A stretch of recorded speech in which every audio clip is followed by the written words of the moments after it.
Hey, what's up, everyone? Welcome to another edition of Pro Wrestling Talk, brought to you by Blitzball Champ Gaming, here on the U to the Tube.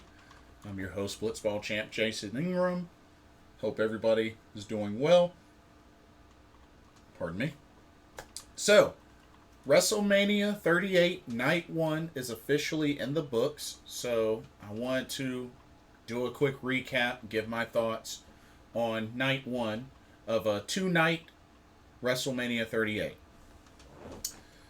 So, overall, started off a little rough. There were some bright spots throughout the event, but let's just talk about it. Let's talk about it. So, WrestleMania started off with the SmackDown tag team titles on the line as the Usos defended the tag titles against the team of Shinsuke Nakamura and Rick Boogs. And got to give a shout out to Nakamura and Boogs rocking the Mike's Hard Lemonade sponsored inspired ring gear. They were both matching, and they had the Mike's Hard Lemonade advertisement. So I was like, oh snap, sponsorships, yeah. But the match was I mean, of course, I can always appreciate Shinsuke's in-ring ability, and the Usos, good tag team and all. But I mean, it's just the match felt kind of normal, not really anything special, not anything that different from if this match was on a Friday night SmackDown. You know what I mean? So that's all I can really say. Unfortunately, it didn't last long. wasn't a very long match. Unfortunately, Rick Boogs suffered an injury. He had both of the Usos up in a fireman's carry position, and it looked like that right knee gave out.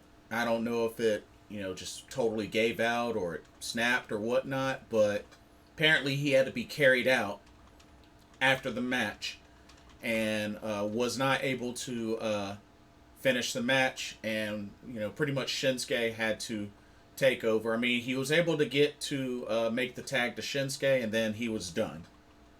But the Usos were able to capitalize. They hit Shinsuke with the 1D, got the 1, 2, 3. The Usos are your winners and retain the SmackDown tag team titles. Like I said, an unfortunate ending for Rick Boogs. I don't know if they were originally planning on Rick Boogs and Shinsuke Nakamura winning the tag titles, but something tells me they had to call an audible after he suffered the injury. And, nothing against Rick Boogs. I mean, he's definitely been able to show his power and such, but I don't know, maybe if he, tried to take too much on at once, trying to pick up both Usos.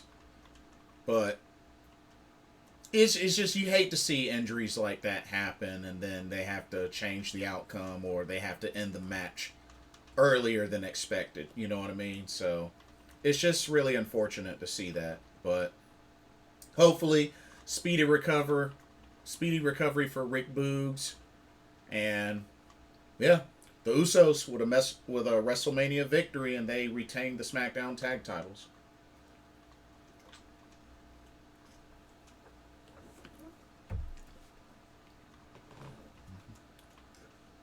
We had Drew McIntyre versus Happy Corbin. Match wasn't really that interested in. I mean, Madcap Moss was in Happy Corbin's corner, but there was a time where it seemed like Madcap Moss tried to get involved a little too much and kind of started to aggravate Happy Corbin. But, sooner or later they're going to split. It's bound to happen. I mean, Madcap Moss recently won the Andre the Giant Memorial Battle Royal. And just, they've been hinting at some dissension between the two. So it's only a matter of time. And then something specific happened in this match. Drew McIntyre kicked out of the End of Days. Something that nobody has ever been able to do. Word is, to this day, nobody has ever kicked out of the End of Days until WrestleMania 38 Night 1, when Drew McIntyre kicked out. And sure enough, he was able to get the victory, hitting a Claymore. He hit the Future Shock DDT and then hit a Claymore on Happy Corbin for the 1-2-3. And then you had the segment after the match where Drew McIntyre had his sword, Angela, and he sliced the top two ring ropes. And then, pretty much the ring ropes just all came crashing down. So had a little moment there. Me personally, I don't think it was really necessary, but he had a moment chopping up ring ropes and a quick slash of the sword. So just the match itself, didn't really care that much because, if anything, I was already sick and tired of the rivalry and I just wanted them to end it. So hopefully this is the end of that rivalry, of that storyline with McIntyre and Moss and Corbin. I really hope that storyline's over. We had the Mysterios taking on The Miz and Logan Paul. I really liked the gear that Dominic and Rey Mysterio were rocking on the way to the ring. Rey Mysterio wearing the colors of the Mexican flag.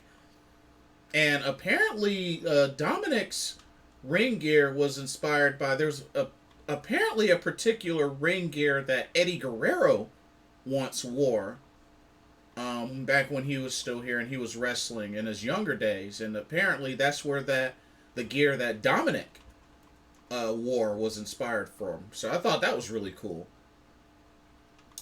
As far as the match, Logan Paul got to showcase, Logan Paul's a pretty athletic guy. Despite what we may all think of him, I don't like the guy. I know a lot of people don't like the guy. But, he does have some athletic ability. He did a couple of leapfrogs and such. He does have some athletic ability. I will give him that. I thought he did all right. I'm not going to say there was a whole lot of special stuff done, but I wouldn't say that he was better than, say, Bad Bunny when, from last year's WrestleMania. I wouldn't say that, but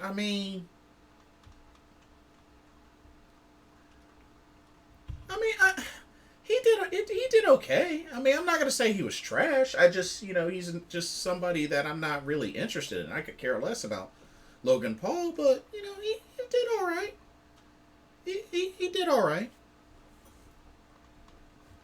But, and it looked like for a moment that the Mysterios were gonna get the victory, but no. As shocking as it was, The Miz and Logan Paul ended up winning this match. I was really shocked. Really shocked. But then at the same time, I had to think. It has been a while since The Miz won at a pay-per-view, especially this year. So I can kind of understand now, looking back at it, why they pulled the trigger and given the victory to The Miz and Logan Paul. Because The Miz hasn't won at a pay-per-view in a while. So I get it now.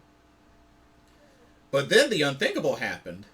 As Logan Paul and The Miz were celebrating with their hands raised, just all of a sudden, The Miz hits Logan Paul with a skull-crushing finale.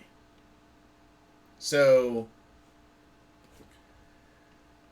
I was talking to one of my friends, and I was thinking that maybe they might do something where they have Logan Paul versus The Miz, maybe at WrestleMania Backlash or some crazy stuff like that. But I don't know, y'all. With the way this went down at the end, maybe they're not done with Logan Paul, and we might see, him in more matches or some sort of build up to The Miz versus Logan Paul. I think that's probably what's going to happen. So we'll see. But Logan Paul gets his WrestleMania moment. But you know what? I got to give kudos to the Mysterios. I can only imagine that has to be such a bubbly, excited moment. Not only for just Dominic Mysterio, taking part in his first ever WrestleMania, but really just Rey Mysterio just basking in that moment. Like, he got to share the same ring with his son. WrestleMania. Their biggest pay-per-view. And he got to share a match on WrestleMania with his son. Like, that's gotta be hitting Rey Mysterio all up in the feels. I mean, just that's gotta be a very special moment. I mean, even win, lose, or draw, that's gotta be a special moment for the Mysterios, especially for Rey Mysterio, to be able to wrestle at WrestleMania alongside his son Dominic. That's gotta be special. Really, really special.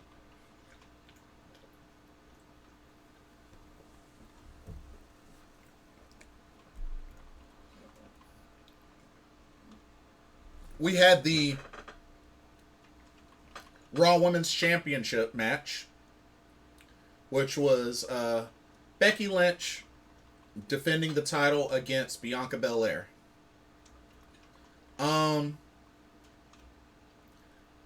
Bianca Belair had a special entrance. I mean, they did kind of a little video montage package for Becky Lynch, but that entrance didn't compare to Bianca Belair's, where they had the, I believe it was the Texas Southern University marching band that played Bianca Belair's theme for her entrance. So I thought that was really cool, which, if I remember correctly, somebody correct me if I'm wrong, I believe Texas Southern is a HBC. So, hey, I think that's pretty cool. HBC getting some spotlight at WrestleMania. So I thought that was really cool. But Bianca Belair, Becky Lynch, overall, I thought the match was all right. I mean, there were a few kind of sluggish moments throughout the match, but I think overall it was a pretty good match. I did not expect for Becky Lynch to get off an early manhandle slam like she did. I mean, thankfully Bianca kicked out, but still, that was crazy. They kind of teased like it was going to happen, just like SummerSlam. Although I can't believe Bianca Belair extended her hand to start the match. I'm like, really? Are you that dumb? But for the most part, the match was all right. It could have been better. Gave both these ladies plenty of time. I will say that. And it was back and forth. I mean, there was even a segment where Bianca had Becky in the disarmer. And these ladies were just going back and forth, trading pin attempts. And it was great. It was really, really great. But ultimately, Bianca Belair was able to get the last laugh, hit Becky Lynch with the KOD, gets the 1, 2, 3, and Bianca Belair is your new Raw Women's Champion.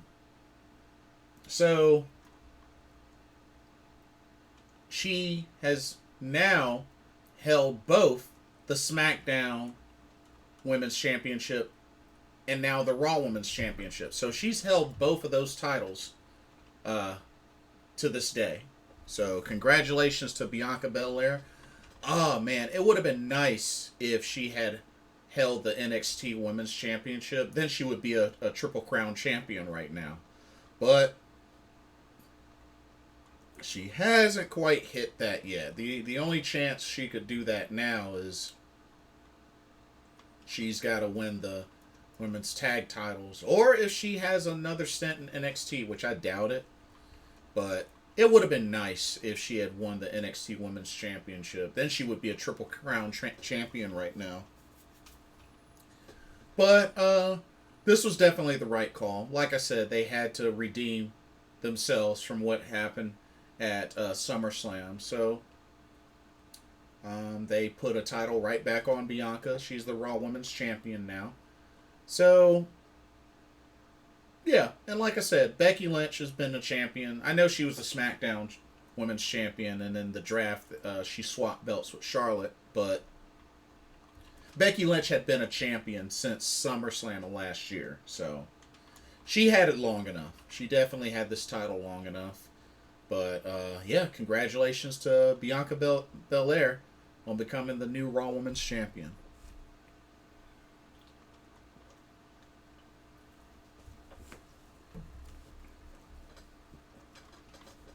And then next up, we had the special singles match. Seth Rollins, who had a choir singing his entrance theme, against a mystery opponent. And at first, when the lights went out, for a second I was thinking maybe it was going to be the Fiend. But of course, once I heard the wrestling vocals, then I was like, yeah, it's Cody. It's totally Cody. And sure enough, it ended up being Cody Rhodes. So that was your match. Cody Rhodes making his return to WWE, taking on the visionary Seth Rollins. Overall,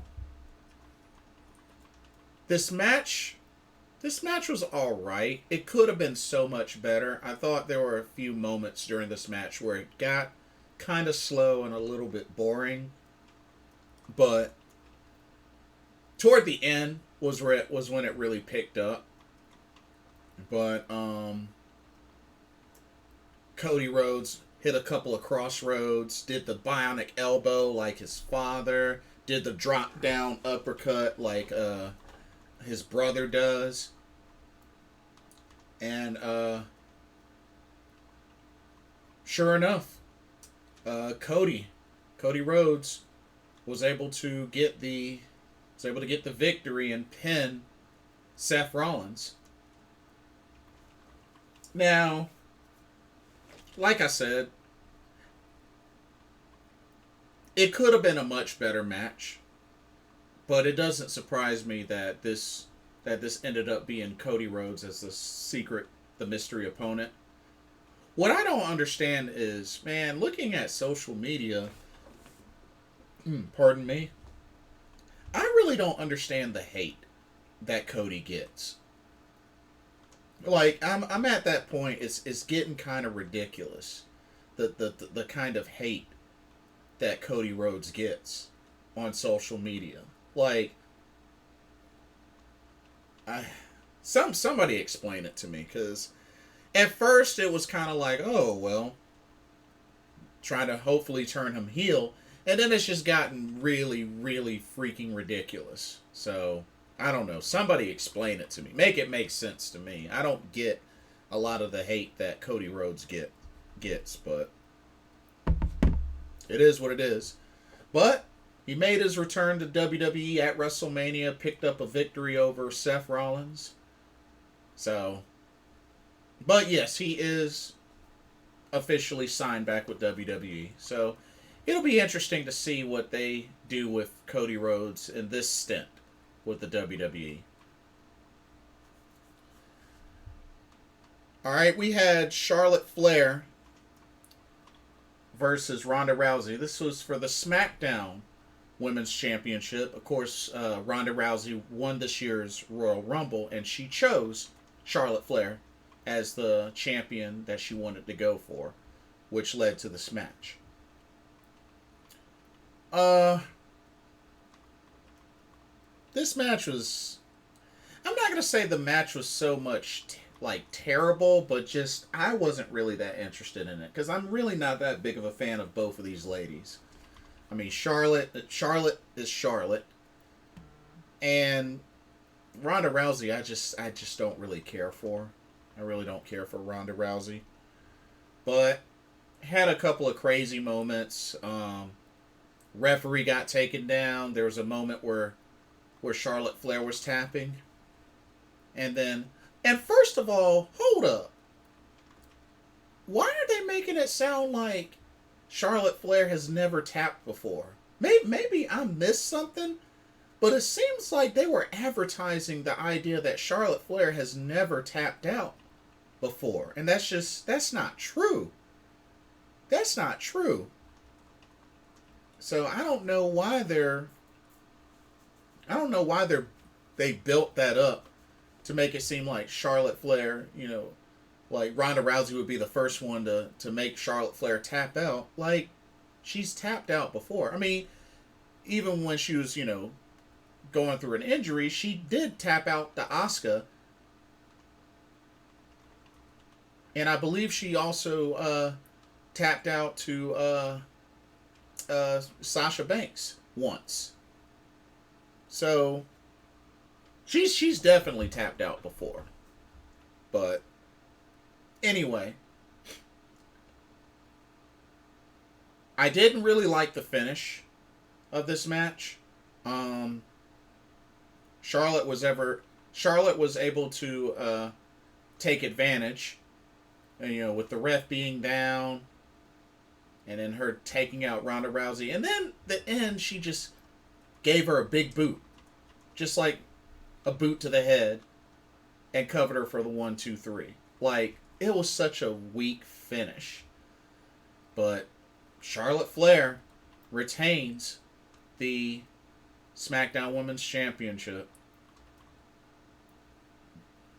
And like right now, she's a 13-time Women's Champion, and she makes it out of WrestleMania 38 as champion. So, and you know something? I just thought about something. I'm kind of surprised because tomorrow they're doing the title unification match between Brock Lesnar and Roman Reigns. I'm kind of surprised they're not doing something sort of similar with the women. Unifying the red belt and the blue belt. But that's just me. I just thought it was kind of ironic. But we were supposed to get the New Day versus Sheamus and Ridge Holland, but word is, and I remember seeing Sheamus tweet it out, that the match got cut. It got cut. Now, I don't know if they're going to try to stick it in for night 2, but it got cut. He posted on his Twitter that match got cut. So, it was really a bummer. But there was a reason for that, because the main event ended up being the KO show segment with Kevin Owens and Stone Cold Steve Austin, in which Stone Cold did come out. They had their moment on the KO show, and then Kevin Owens confessed that, hey, I tricked you. I didn't invite you here just to have a conversation. I invited you here for a fight. I want to fight you. And sure enough, Stone Cold Steve Austin accepted it, called for a ref. He announced that he had his first match in Dallas, Texas, and that he's going to have his last match. And sure enough, ladies and gentlemen, the main event of night 1 ended up being a no-holds-barred match. Kevin Owens versus Stone Cold Steve Austin. And you know something? I gotta give WWE a toast on that. I gotta give y'all kudos, because that's actually a pretty special treat to end the night on. WrestleMania being in Dallas, Texas, and the main event of night one, Stone Cold Steve Austin, is wrestling. I gotta give WWE props on that. That's a big deal.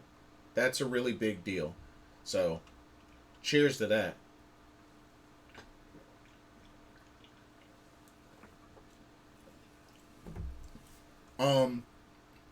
And you know what? This was actually an entertaining match. This was an entertaining match. I enjoyed it. You know, a lot of the earlier stuff was kind of meh, but you know what? I enjoyed this main event. I really did. For not having wrestled in 19 years, Stone Cold Steve Austin looked good. I mean, don't get me wrong, I'm pretty sure he trained for this match, but if you ask me, I didn't see any rust. Now, I understand we're not getting Stone Cold Steve Austin in his prime, but he took his number of bumps in this match. Gotta give him credit. He took his bumps. And he showed that he still got it. Stone Cold still got it. So hey, I gotta give him kudos. And I can imagine Kevin Owens was like ecstatic for this opportunity. Because I mean, I don't know. If it were me, I don't even know if I could keep a straight face. But just knowing that, hey, I'm about to have a match with Stone Cold Steve Austin. That has to be huge for Kevin Owens. I don't know if that made him feel nervous or just got goosebumps or whatever, but that's got to be a moment knowing that, hey, you're going to be having a match with Stone Cold Steve Austin. Wow. And you know what? Both these men did great. Had action in the ring. They took it outside of the ring. Like, the action was great. They went into the crowd. They went up on the entrance ramp and stage. They rode together on Stone Cold's ATV. Like, it was great. They took it all over the inside of the arena, not far from the ring. So I like what they did there. I really, really like what they did. And every couple of moments, Stone Cold would drink a beer because, you know, he's all about drinking on the job. But KO hit a stunner. Stone Cold kicked out. Went to hit him with a chair. He ducked. The chair hit the ring rope and then bounced off and hit Kevin Owens in the head. Stone Cold Steve Austin took advantage of that and gave him a Stone Cold stunner. And got the pin, the 1-2-3. And Stone Cold Steve Austin, the Texas Rattlesnake, defeats Kevin Owens in Dallas, Texas in the main event of WrestleMania 38, Night 1.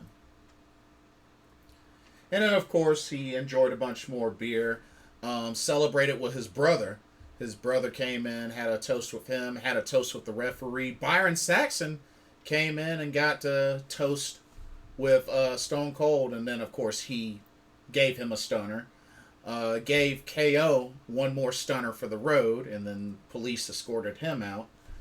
But that's got to be quite a moment for those that attended, that they got one last time to see Stone Cold Steve Austin live actually wrestle.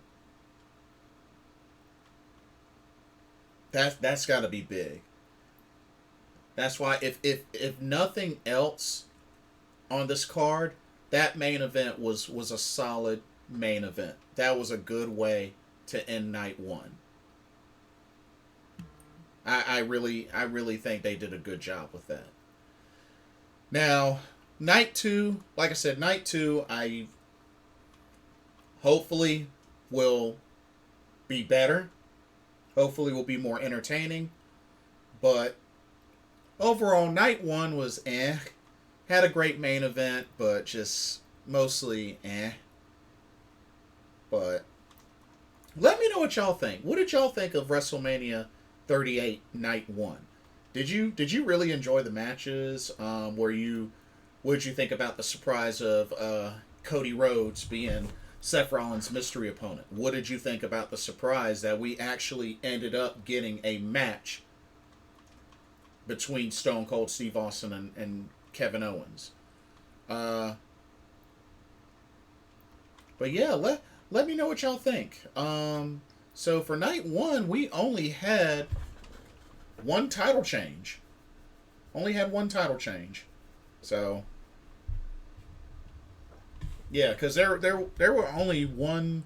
There was only one, two, three. There were only three title matches in this first night. So there's going to be a lot more title matches in night two.